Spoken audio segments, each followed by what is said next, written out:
for the rural economy. Details are at Annexure C.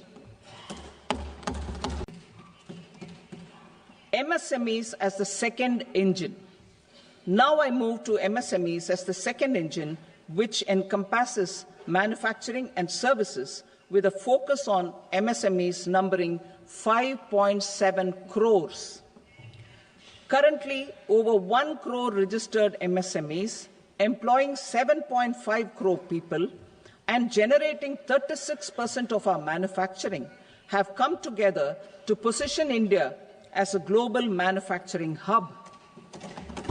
With their quality products, these MSMEs are responsible for 45% of our exports.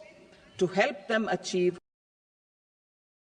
higher efficiencies of scale, technological upgradation, and better access to capital, the investment and turnover limits for classification of all MSMEs will be enhanced to 2.5 and 2 times respectively. This will give them the confidence to grow and generate employment for our youth. The details are given in Annexure D. To improve access to credit, the credit guarantee cover will be enhanced. First, for micro and small enterprises from 5 crore to 10 crore rupees, leading to additional credit of 1.5 lakh crores in the next 5 years. Second, for startups from 10 crore rupees to 20 crore rupees, with the guarantee fee being moderated to 1% for loans in 27 focus sectors which are important for Atmanirbhar Bharat. And for well-run exporter MSMEs, for term loans up to 20 crore rupees. Also for the micro enterprises, we will introduce customized credit cards with a 5 lakh rupee limit for micro enterprises registered on Udyam portal. In the first year, 10 lakh such cards will be issued. Fund of funds for startups.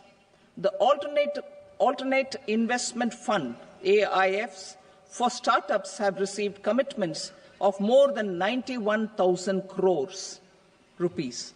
These are supported by the fund of funds set up with the Government of India's contribution of 10,000 crore rupees. Now, a new fund of funds with expanded scope and a fresh contribution of another 10,000 crore rupees will be set up. A new scheme will be launched for 5 lakh women, scheduled castes and scheduled tribes, first-time entrepreneurs. This will provide term loans up to 2 crore rupees during the next 5 years. The scheme will incorporate lessons from the successful Stand Up India scheme. Online capacity building for entrepreneurship and managerial skills will also be organized. Measures for labor-intensive sectors. To promote employment and entrepreneurship opportunities in labor-intensive sectors, our government will undertake specific policy and facilitation measures. To enhance the productivity, quality, and competitiveness of India's footwear and leather sector, a focused product scheme will be implemented. The scheme will support design capacity, component manufacturing, and machinery required for production of non-leather quality footwear, besides the support for leather footwear and products. The scheme is expected to facilitate employment for 22 lakh persons, generate over 4 lakh crore rupees, and exports of over 1.1 lakh crore rupees. Measures for the toys sector. Building on the National Action Plan for Toys, we will implement a scheme to make India a global hub for toys. The scheme will focus on development of clusters, skills, and a manufacturing ecosystem that will create high-quality, unique, innovative, and sustainable toys that will represent the Made in India brand. Support for food processing. In line with our commitment towards Purvodaya, we will establish a National Institute of Food Technology, Entrepreneurship and Management in Bihar. The institute will provide a strong fillip to food processing activities in the entire eastern region. This will result in 1. Enhanced income for the farmers through value addition to their produce, and 2. Skilling entrepreneurship and employment opportunities for the youth.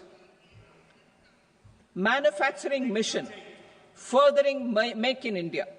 Our government will set up a national manufacturing mission covering small, medium and large industries for furthering Make in India by providing policy support, execution roadmaps, governance and monitoring framework for central ministries and states.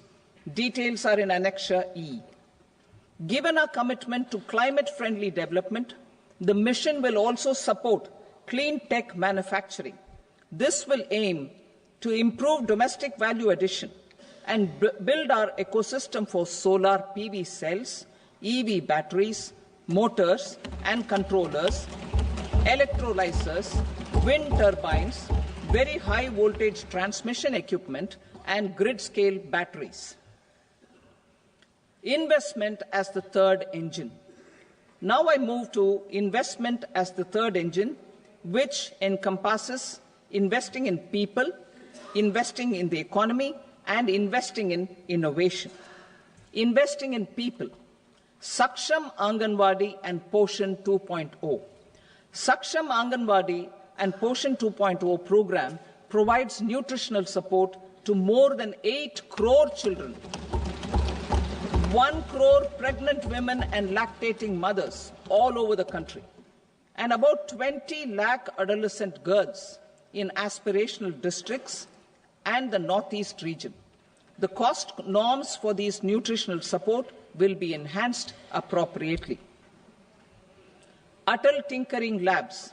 50,000 Atal Tinkering Labs will be set up in government schools in the next 5 years to cultivate the spirit of curiosity and innovation and foster a scientific temper among young minds. Broadband connectivity to government secondary schools and PHCs. Broadband connectivity will be provided to all government secondary schools and primary health centers in rural areas under the BharatNet project. Bharatiya Bhasha Pustak Scheme. We propose to implement a Bharatiya Bhasha Pustak scheme to provide digital form Indian language books for schools and for higher education. This aims to help students understand their subjects better and in their language. National Centers of Excellence for Skilling. Building on the initiative announced in the July 24 budget, 5 national centers of excellence for skilling will be set up with global expertise and partnerships to equip our youth with the skills required for Make for India, Make for the World manufacturing. The partnership will cover curriculum design, training of trainers, and a skills certification framework and periodic reviews. Expansion of capacity in IITs. Total number of students in 23 IITs has increased 100% from 65,000 to 1.35 lakh in the past 10 years.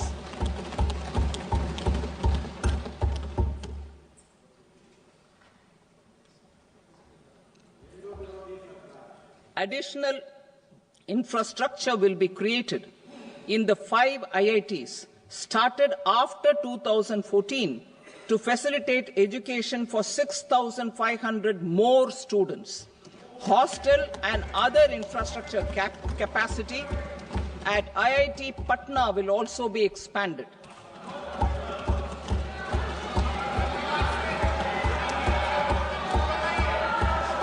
Center of Excellence.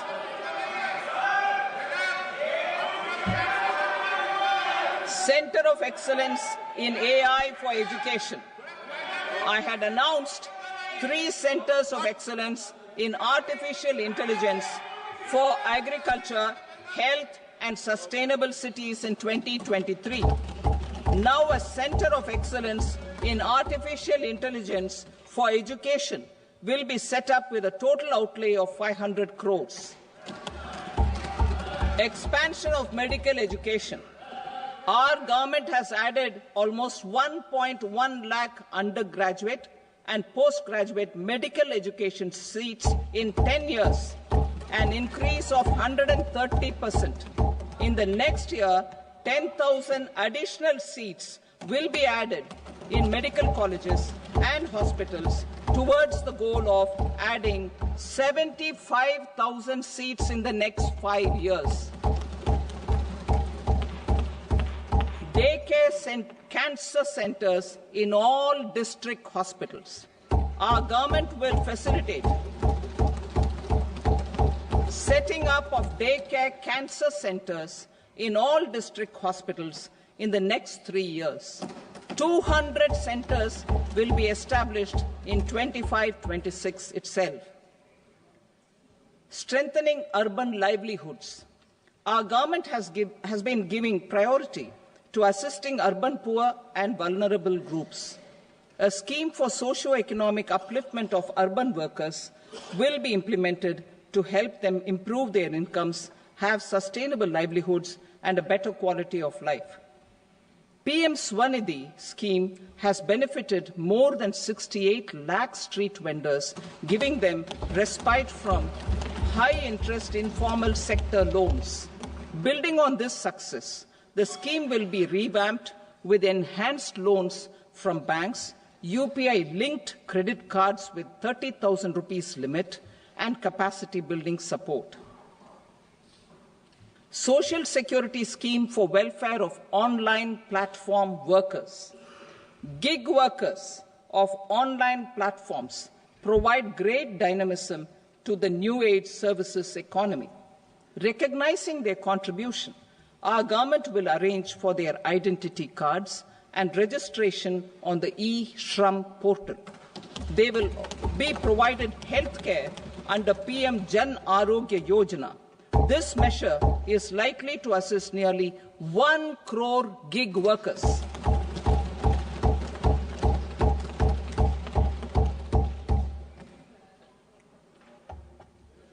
Investing in the economy. Public-private partnership in infrastructure. Each infrastructure-related ministry will come up with a 3-year pipeline of projects that can be implemented in PPP mode. States will also be encouraged to do so and can seek support from the India Infrastructure Project Development Fund, which is a scheme to prepare PPP proposals. Support to states for infrastructure. An outlay of 1.5 lakh crore is proposed for the 50-year interest-free loans to states for capital expenditure and incentives for reforms. Building on the success of the first asset monetization plan announced in 2021, the second plan for 2025 to 30 will be launched to plow back capital of 10 lakh crore in new projects. Regulatory and fiscal measures will be fine-tuned to support the plan. Jal Jeevan Mission. Since 2019, 15 crore households, representing 80% of India's rural population, have been provided access to portable tap water connections. To achieve 100% coverage, I am pleased to announce the extension of this mission until 2028 with an enhanced total outlay. The mission's focus will be on the quality of infrastructure and O&M of rural piped water supply schemes through Jan Bhagidari. A separate MOU or separate MOUs will be signed with the states and union territories to ensure sustainability and citizen-centric water services delivery. Urban sector reforms. Building on the July budget proposals, urban sector reforms related to governance, municipal services, urban land and planning will be incentivized. Urban Challenge Fund. The government will set up an Urban Challenge Fund of 1 lakh crore rupees to implement the proposals for cities as growth hubs, creative redevelopment of cities, and for water and sanitation purposes announced in the July budget. This fund will finance up to 25% of the cost of bankable projects, with a stipulation that at least 50% of the cost is funded from bonds, bank loans, and PPPs. An allocation of 10,000 crore is proposed in 2025-26. Power sector reforms. We will incentivize electricity distribution reforms and augmentation of intra-state transmission capacity by states. This will improve financial health and capacity of electricity companies. Additional borrowing of 0.5% of GSDP will be allowed to states contingent on these reforms. Nuclear energy mission for Vikasit Bharat. Development of at least 100 gigawatt of nuclear energy by 2047 is essential for our energy transition efforts. For an active partnership with the private sector towards this goal, amendments to the Atomic Energy Act and the Civil Liability for Nuclear Damage Act will be taken up. A nuclear energy mission for research and development of small modular reactors with an outlay of 20,000 crore will be set up. At least 5 indigenously developed small modular reactors will be operationalized by 2033. Shipbuilding. The shipbuilding financial assistance policy will be revamped to address cost disadvantages. This will also include credit notes for shipbreaking in Indian yards to promote the circular economy. Large ships above a specified size will be included in the infrastructure harmonized master list. Shipbuilding clusters will be facilitated to increase the range, categories, and capacity of ships.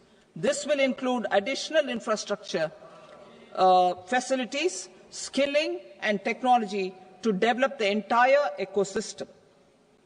Maritime Development Fund. For long-term financing for the maritime industry, a Maritime Development Fund with a corpus of 25,000 crore rupees will be set up. This will be for distributed support and promoting competition. This will have up to 49% contribution by the government, and the balance will be mobilized from ports and from private sector. UDAN regional connectivity schemes. UDAN has enabled 1.5 crore middle-class people to meet their aspirations for speedier travel. The scheme has connected 88 airports, and operationalized 619 routes. Inspired by that success, a modified UDAN scheme will be launched to enhance regional connectivity to 120 new destinations and carry 4 crore passengers in the next 10 years. 4 crore additional passengers in the next 10 years. The scheme will also support helipads and smaller airports in hilly, aspirational, and northeast regional districts. Greenfield airports will be facilitated in Bihar to meet the future needs of the state. These will be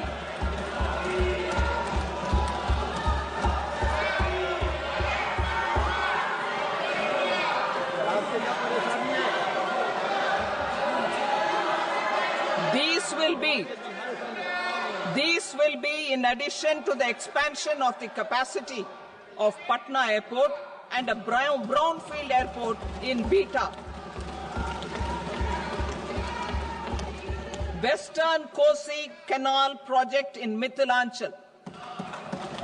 Financial support will be provided for the Western Kosi Canal ERM project, benefiting a large number of farmers, cultivating over 50,000 hectares of land in the Mithilanchal region of Bihar. Mining sector reforms. Mining sector reforms, including those for minor minerals, will be encouraged through sharing of best practices and institutions of a state mining index. A policy for recovery of critical minerals from tailings will be brought out. Under the special window for affordable and mid-income housing, SWAMI, 50,000 dwelling units in stressed housing projects have been completed and keys handed over to home buyers. Another 40,000 units will be completed in 2025, further helping middle-class families who were paying EMIs on loans taken for apartments while also paying rent for their current dwellings. Building on this success, SWAMI Fund 2 will be established as a blended finance facility with contribution from the government, banks and private investors. This fund of 15,000 crore rupees will aim for expeditious completion of another 1 lakh units. PM Gati Shakti data for private sector. For furthering PPPs and assisting the private sector in project planning, access to relevant data and maps from the PM Gati Shakti portal will be provided. Tourism for employment-led growth. Top 50 tourist destination sites in the country will be developed in partnership with states through a challenge mode. Land for building key infrastructure will have to be provided by the states. Hotels in these destinations will be included in the infrastructure harmonized list. The following measures will be taken for facilitating employment-led growth. Organizing intensive skill development programs for our youth, including in institutes of hospitality management. Providing mudra loans for homestays. Improving ease of travel and connectivity to tourist destinations. Providing performance-linked incentives to states for effective destination management, including tourist amenities, cleanliness, and marketing efforts, and introducing streamlined e-visa facilities along with visa fee waivers for certain tourist groups. Continuing with the emphasis on places of spiritual and religious significance, in the July budget, there will be a special focus on destinations related to the life and times of Lord Buddha. Medical tourism and heal in India. Medical tourism and heal in India will be promoted in partnership with the private sector, along with capacity building and easier visa norms. Investing in innovation. To implement private sector-driven research, development and innovation initiatives announced in the July budget, I am now allocating 20,000 crore rupees for this purpose. A deep tech fund of funds will also be explored to catalyze the next generation startups as a part of this initiative. In the next 5 years, under the PM Research Fellowship Scheme, we will provide 10,000 fellowships for technological research in IITs and IISc with enhanced financial support. The second gene bank with 10 lakh germplasm lines will be set up for future food and nutritional security. This will provide conservation support to both public and private sectors, for genetic resources. We will start a national geospatial mission to develop foundational geospatial infrastructure and data. Using PM Gati Shakti, this mission will facilitate modernization of land records, urban planning, and design of infrastructure projects.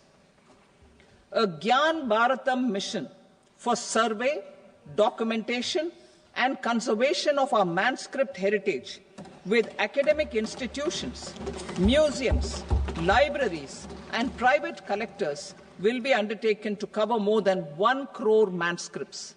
We will set up a national digital repository of Indian knowledge systems for knowledge sharing. Now I move to exports as the fourth engine. We will set up an export promotion mission with sectoral and ministerial targets driven jointly by the Ministries of Commerce, MSME, and Finance. It will facilitate easy access to export credit, cross-border factoring support, support to MSMEs to tackle non-tariff measures in overseas markets. A digital public infrastructure, Bharat Trade Net, for international trade will be set up as a unified platform for trade documentation and financing solutions. This will complement the Unified Logistics Interface platform. The BTN will be aligned with international practices. Support will be provided to develop domestic manufacturing capacities for our economy's integration with global supply chains. Sectors will be identified based on objective criteria. Facilitation groups with participation of senior officers and industry representatives will be formed for select products and supply chains. Through this, there are huge opportunities related to Industry 4.0, which needs high skills and talent. Our youth have both. Our government will support the domestic electronic equipment industry to leverage this opportunity for the benefit of our youth. A national framework will be formulated as guidance to states for promoting global capability centers in emerging Tier 2 cities. This will suggest measures for enhancing availability of talent and infrastructure, building bylaw reforms, and mechanisms for collaboration with industry. Our government will facilitate upgradation of infrastructure and warehousing for air cargo, including high-value perishable horticultural produce. Cargo screening and customs protocol will be streamlined and made user-friendly. Reforms as the fuel. Over the past 10 years, our government has implemented several reforms for convenience of taxpayers, such as faceless assessment, 2, taxpayer charter, 3, faster returns, 4, almost 99% returns being on self-assessment, and 5, Vivad Se Vishwas scheme.